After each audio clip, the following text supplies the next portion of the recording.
Okay, people, welcome back to another Fwoosh Weekly. As always, I'm Robo, and you can already tell that something's off, right? I was gonna go into, and I'm not feeling that great today for some reason. I woke up that way. You know, you don't feel any certain thing. You can't pinpoint, oh, it's a headache, or my throat hurts, or hard to breathe. It's just an overall feeling of meh. So if I seem off a little bit today, that's why. But the few times I've done this before, where it was like, well, I better go do the weekly, I feel like this at first, and then I start talking about toys. And that always gets my spirits up, and then by the end of this, we may be just doing that right there.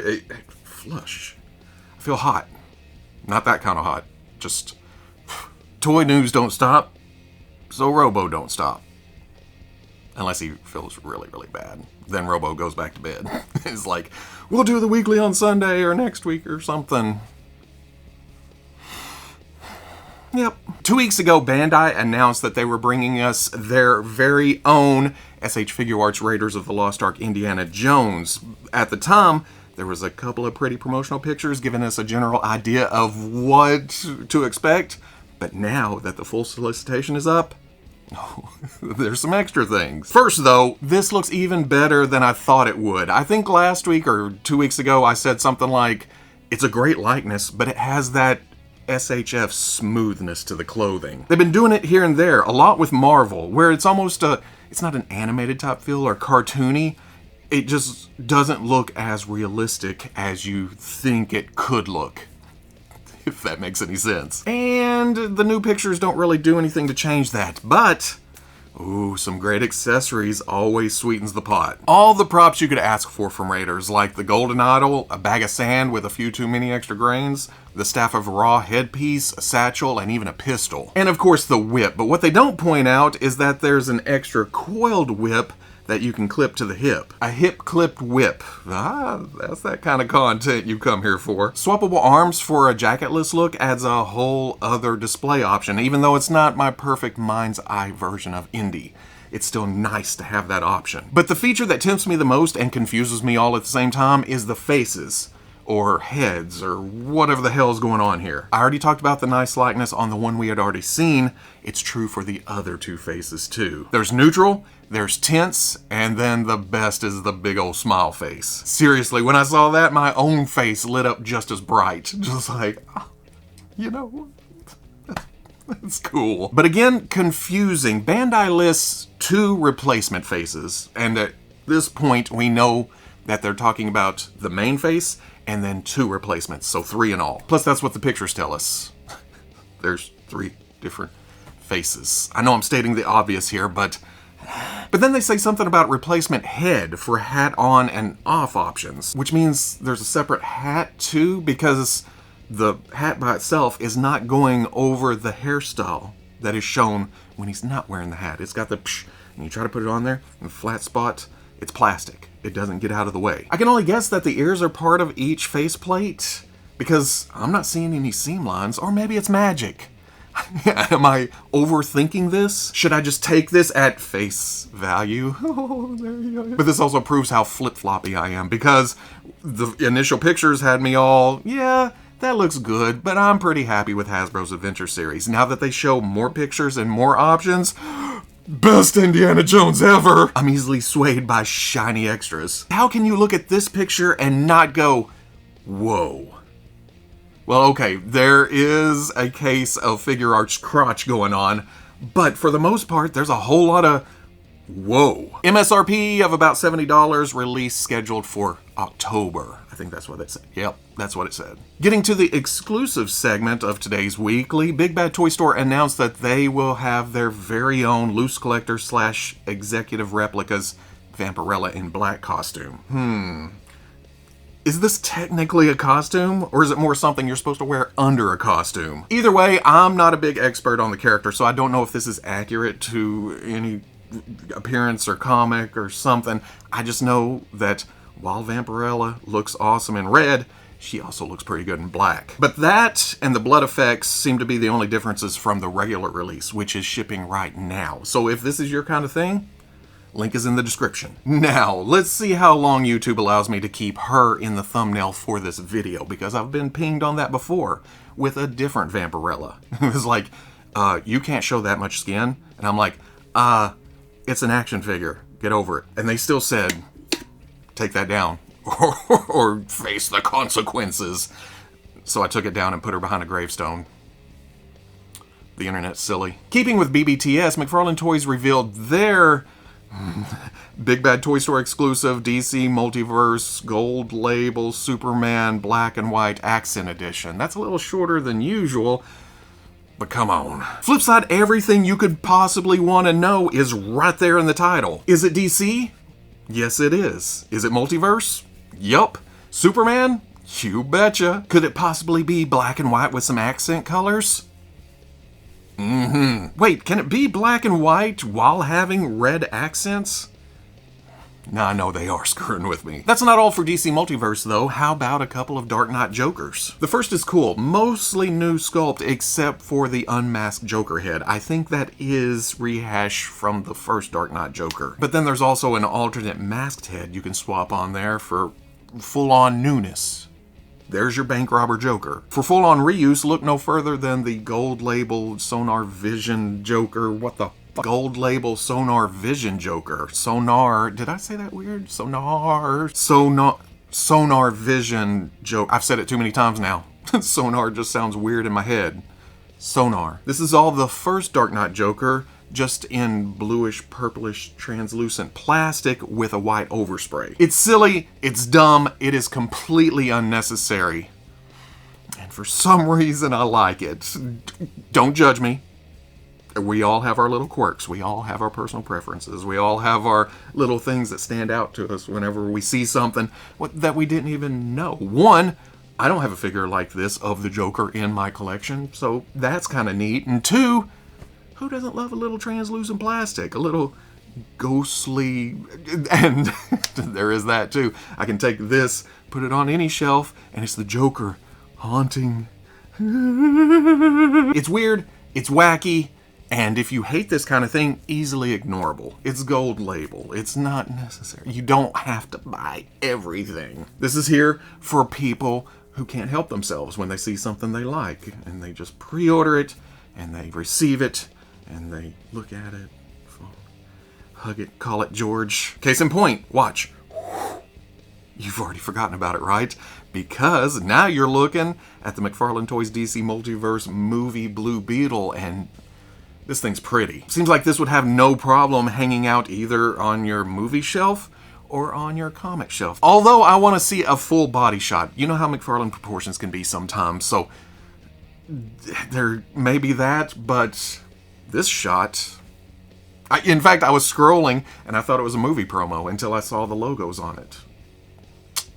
Looks pretty good. I can judge the movie Blue Beetle mega figure Carapax though, because we see most of the figure in the promo shot. I'll admit, I don't know anything about the character. It just looks like a big mecha robotic terror to put on my shelf somewhere. It's just a big red mean machine. I love it. No pre-orders yet, but they did announce that the Big Bad Toy Store Super Duper Superman Black and White, but a whole lot of red 2 figure will go up for pre-order next Monday, June the 12th. Flipping from Big Bad Toy Store exclusive to San Diego Comic-Con exclusive, here is the NECA Melmac Cosmic Con Alf. It's essentially the same figure as the regular release, just with different accessories. And I still think that's what makes a good exclusive. It's different enough to change things up, but not unique enough to be mad about if you miss out on it. Unless you're really into neato 80s accessories, and in my case, damn it, that is tempting. The sunglasses carry over from the standard release, but the cell phone, camera, and camcorder are new and very, very awesome. And did I mention I like this shirt more than the yellow one on the standard release? Oh man, am I gonna be wandering the con floor going, am I gonna get that Alf? What's gonna happen? No. Yes. I've spent so much money already. Oh, do I need it? You know, the important life-altering decisions that must be made in order to keep up with all this damn plastic. Jada Toys is also teasing a San Diego Comic-Con exclusive of their own, something pertaining to their Street Fighter 2 line. What could it be? Yeah, it's Evil Ryu with some neat Dio stuff. And I know that because I don't know if this is a leaked picture or if it was from an overseas site or something. I just know this has been floating around the collector circles for the past few days. Nice loadout though, with the extra head and effect and signs. It kind of spruces up the regular Ryu reuse. Reuse. Haha, there you go. I'm back. Better yet, the graphic confirms that this will also be available on Jada's Next Level site, where they've put other exclusives like the Frankenstein Deluxe Dio set. So it's not just the con itself. It should be easier to get. We'll see how it goes. Fwoosh Toys continues to reveal their Ninja Scroll endeavor bit by bit. This week showing off some actual digital renders for Jubei. Notice different facial expressions, including one with the hat strap details. Then there's swappable arm parts to allow for either double elbow action poses or clean neutral stances. Then of course there's the sword and other things. So be on the lookout. And that's all I can say at the moment. Other than, well, there may be more to see at a certain time and a certain place here in the next couple of months. No, that's all I can say. Because it's time to talk about the weekly Hasbro Marvel Legends drops. I know I've mentioned it a few times, but it just seems like it's been a constant barrage for most of this year. Probably hasn't, but it sure as hell feels like it. This week started off with the Totally Awesome Hulk wave. So we're gonna start with Totally Awesome Hulk. This uses some of the in-game Hulk Build-A-Figure, and that works, but the focal point is that head and that hair. That just gives it the big old douchebag factor. I've only had a little exposure to Amadeus Cho, so I can't say if this is the definitive plastic version. But what little I do know, looking at this, yep. Then of course there's the obligatory Captain America and Iron Man in a non-X-Men wave, this time around represented by Commander Rogers and Heroes Reborn Iron Man. I don't fear the Reaper body as much as some people do, so I'm good with its use for Steve here. And it keeps it consistent with past Captain Americas. Wait, was that Walker that used this body a couple of instances? So many figures, so little memory left. And then I have absolutely no attachment to Heroes Reborn, so this is probably another Iron Man I'm passing on. It's not that I hate the look or think it's a bad figure, except for the external collarbones being broken when you move the shoulder pads, but man, do I have a lot of Iron Mans. A lot that I love. I don't need any Iron Mans that I don't absolutely love. It just doesn't fall within my current Legends collecting parameters, which is anything X-Men, classic, or a new character for the shelf. So where do you think Karnak falls? Ooh, get him in with all those other Inhumans like Black Bolt and Medusa.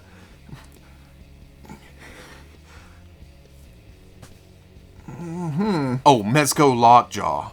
But man, we need more Inhumans. The Pizza Spidey body was not the greatest choice here. Not because of the pins, I don't give a shit about that, but it makes him too tall and lanky. I've always thought of him as small and unassuming, until he kicks your ass with some martial arts and his weakness finding ability. In fact, I think the internet lists him as 5'7". So it would have been awesome to see him on the Amazing Fantasy Spider-Man body. Yeah, it's a bit teen size, but once you get that big old dome and the gauntlets on it... did I just find some reuse for that Kid Omega from the Ch'ad wave? That's a lot of white paint, though. Playday! Marvel Boy looks good in his Young Avengers gear, but I have no attachment. I was excited at first because I thought, oh, Dark Avengers gonna go in there, but then I remembered that costume was convoluted as all hell. Same kind of color scheme, that's why it threw me, but then that has a lot more gold and everything. This is a bit more toned down. I like this costume more than that. I'm just not really into Young Avengers. The rest of the wave is MCU related, with the main Marvel's cast of Captain Marvel, Miss Marvel, and Photon. I think all of these look great, except for Kamala's likeness, but only in certain cases. Some angles, it's there. Some angles, it's not. So it's definitely going to be a get in hand and judge for myself situation. But while it looks good, a nice representation of what we've seen so far, I don't know if I like this costume as much as the Disney Plus version, so there's that too. MCU, Quit changing things that aren't broken just to sell more merchandise. Stop it. Oh, I get evolution over time, upgrades and such, but it's such a small, like a quick jump. Here's this costume, on to the next, and on to the next movie. Oh, within the same movie, there's just several different versions. I think the fever's taken over. For me, it's the same with Carol. I gravitate more towards her in-game gear, which, okay, granted, this isn't a huge change. The basic elements are still there. It just seems like the blue's kind of taken over. Well, okay, I was going to say uniform look, which makes sense. Military, so I don't know. But I'm going to need Monica because I absolutely love this costume, this figure, this look. It's a nice reeled up translation of the comic book suit. So the blacks, the whites, the head sculpt, the hair, everything about this. This is going on the shelf. $24.99 a piece, dropping in September, if not before. You know how it's been. But that's not all. Last week we were warned that Target was going to put up their exclusive Beyond Earth's Mightiest Black Widow on Thursday. And surprisingly enough, that's exactly what happened. We already knew this was going to be an upgraded female body with butterflies and then the floating upper torso above a hinged waist. But then there's also the double pinless elbows and knees that we've been seeing for a little bit now. There's also various wrist stinger options. There's shooting, there's smoking, and then there's just regular stingers. A couple of guns, one with a suppressor, and then the blast effects and the smoke for those too. That's all fine and dandy, but we've seen these before in various Black Widow releases, except for maybe the plain stingers. They don't have that edge going around the middle, but even then, like I said a minute ago, so many figures, so little memory left. It may have come from somewhere else, but they look nice here. But that is not me trying to take anything away from the fact that these are now all included in the same package. Seems like a lot of accessories, right? Oh, there's more. There's alternate heads to portray Natasha throughout the years. We saw the short hair version during the original live stream reveal, but then there's long flowing hair head and tousled hairstyle with bangs. A thought that popped in my head though, I have seen nothing saying that the hairstyles are swappable between the heads. All the pictures show the same face with the same hairstyle. But you can do wonders with some hot water and a pair of pliers. So, there may be options. You just need a little elbow grease. It's me doing this really loud in the microphone that is right here. But you want to know my favorite thing about this besides looking like a kick-ass Black Widow? The zipper pull. I don't know what it is. I just like it's slightly off and hanging to the side. In fact, at first I thought it was its own little separate piece attached to the torso, but it's just a neat little element. But pointing that out, what's the possibility of this being reused for other females? Most of the updated articulation is in the torso, but then the sculpted parts make it Black Widow and maybe a couple of other characters, but it's not the end-all, be-all new female torso to be used for all kinds of releases. Unless they can go back now that this is tooled and take off that kind of stuff and add stuff on top while keeping the same articulation scheme. I'm just rambling. But you know what's better than all that? It's not a deluxe price. It's exclusive priced at $27.99, but if you had put this picture in front of me with no other information, I would have probably bid $34.99, Bob, and even that would be lowballing in order to not go over, because I need to get to the Showcase Showdown. Yeah, it's still high compared to prices a couple of years ago, but considering current prices, seems like a deal. But the really big news this week, and I mean that on a couple of levels, comes from Hasbro's G.I.Joe Classified series. As I was recording the last weekly, Hasbro went on and did a couple of render reveals to go with the whole mess of pre-orders from the previous day, so I missed those. Here is the Crimson Viper, and whew, they're really going all in with the Crimson theme, but that's not a bad thing, because they all look good together. If you are an army builder, pow! Crimson Bats, and Crimson Vipers, and Crimson Guards, and then Crimson Guards that aren't Crimson. So they kind of stand out from the rest of the Crimsons, but they're still a part of that. Then Grunt looks pretty sweet while having a troop builder aspect of his own with that extra steel core head. Still has the name on the overlay armor piece, but maybe you're supposed to take that off. Or is there swappable with other figures, or just take it off and have them a shirt, steel core head, running around, being still Corey. I can agree with the comments saying that he looks a little bit plain, especially compared to other characters in the line that have been spruced up a bit. But then again, his name's Grunt. He's supposed to look like a grunt. So yeah, that brings us to Monday, where Emily and Lenny revealed the Dragonfly XH1 HasLab. What else can be said here? It's a big old helicopter armed to the teeth. Seriously, there's decals to add teeth if you want. It is insane to me that this is nearly 3 feet long. I try to picture that in my head. I try to imagine it in my display or even my storage. And it's gonna be tough. It needs one of those VR things that some online retailers have where you can point your camera and it shows what it looks like within your environment. And even, holy shit. There's all kinds of features on the helicopter itself. There's weapons, there's missiles, which are weapons, but I'm pointing those out because those have effect pieces that can plug into them. And then there's Wild Bill, looking all badass in his cowboy gear. Kind of makes me hope for a retro release down the road in the orange and blues. I'm picturing it.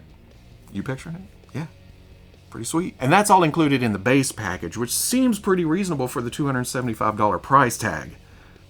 Which is probably why it funded a little over 24 hours after it started. It slowed down a bit after it hit its 10,000 backer goal. As I'm recording this, it's at 12,000. But that's only 1,000 backers away from the first stretch goal, which is Night Force Ripcord. After that, there's 2 more action figure stretch goals. One at 16,000, one at 19,000, and if they all fund, that makes the price even nicer. Current prices, that puts the Dragonfly at $175.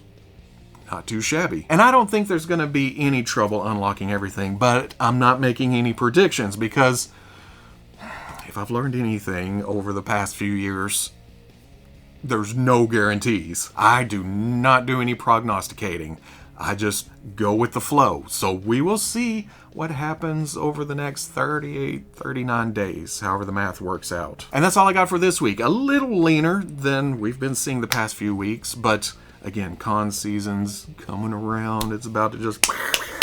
I mentioned Playday a minute ago, and my desk is full currently. I'm working on a repaint of Deluxe Groot. Don't look too close at it because I haven't even started. This is what Groot looks like out of the package, but he's on the table. That's progress. I think I'm going to repaint and do some altering to the Build-A-Figure Ch'ad. Corsair is going to get a blue bandana because I think that would look better and more like my mental image of the character. I did show this during a play day, but I put that Dazzler hair on the Sue head and then onto the blue and white body. I think that looks better. This, I have no idea if this is going to work out. It's the Old Man Hawkeye head on the Walgreens Sentry body. I didn't care for the head that was on it, so I never got this figure until I realized that head would work for Will-O-the-Wisp. So I needed a head to go back onto here because I kind of like the body standing there, the yellows and the blues. I need some blonde hair paint, see how that works out. But that's for future videos. Who knows what's going to happen? I may receive something. I'm getting that Spider-Man 3-pack. We'll see what's happening there. I guess what I'm trying to say is, like always, I'll catch you on the Fwoosh. Same Fwoosh time, same Fwoosh channel, same Fwoosh tripping over toys in the background.